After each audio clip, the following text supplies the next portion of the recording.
I was live on the air when the governor's first tweet went out basically announcing that this had happened. You know, I don't think anyone had any clue what was going on. We just knew that there was a leak at Freedom and that residents weren't supposed to use water at all. But what we saw from that chemical spill is that when we don't have water, it creates a serious situation, and not one that's just, oh, environmentalists care about it. Everybody cares about it. So I was over at the Capitol, and I remember coming back and smelling something in the air, but not really thinking anything of it.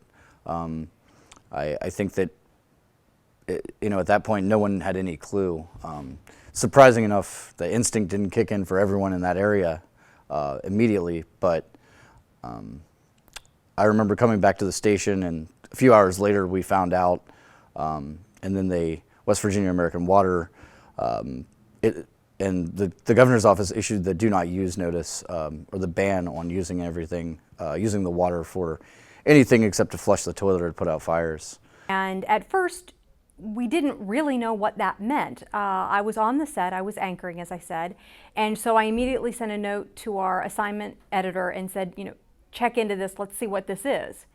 And finished anchoring the rest of that segment of the newscast. During the commercial break, came out, checked in, we'd gotten a little more information. We'd confirmed that yes, this came from the governor's office and it is a do not use order, which is different than a boil water advisory, which is, I think, what a lot of people maybe wondered at first. Is this just a boil water advisory? We get those all the time.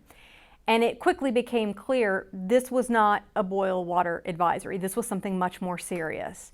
You see how dependent then we have become as a state on our few really clean, productive water sources like the Elk River. And as we lose rivers and their value of drinking water and become dependent on very few, then we become very susceptible to something that would seem like to be a localized event. And instead, that localized event, it touched a third of the state, the residents. I was lucky. I had water. But that meant I was sort of ground zero for people who needed showers, who needed to fill up water bottles, for people who just kind of wanted a place where they could get away from the no water situation wherever they were and feel a sense of normalcy for a little bit. So I was very, very fortunate.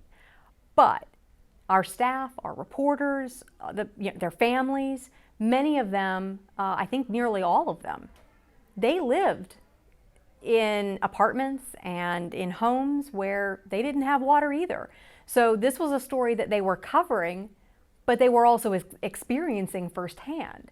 And living in Charleston, we were just as affected as anyone else. So the first 3 days after the spill, people were coming to work unshowered, basically cleaning up as best you could with like baby wipes or some sort of whatever towels you had laying around that you could clean yourself with.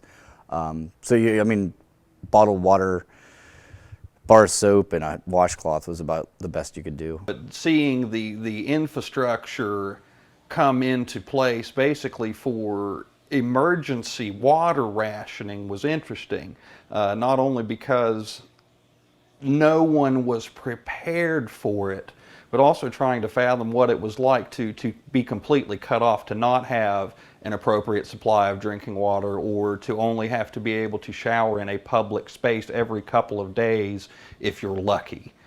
Right. Well, what the chemical spill taught us is that water is extremely valuable, and we just often take it for granted because we have so much of it. If you go out west, they have droughts on a regular enough basis that they understand the value of their water.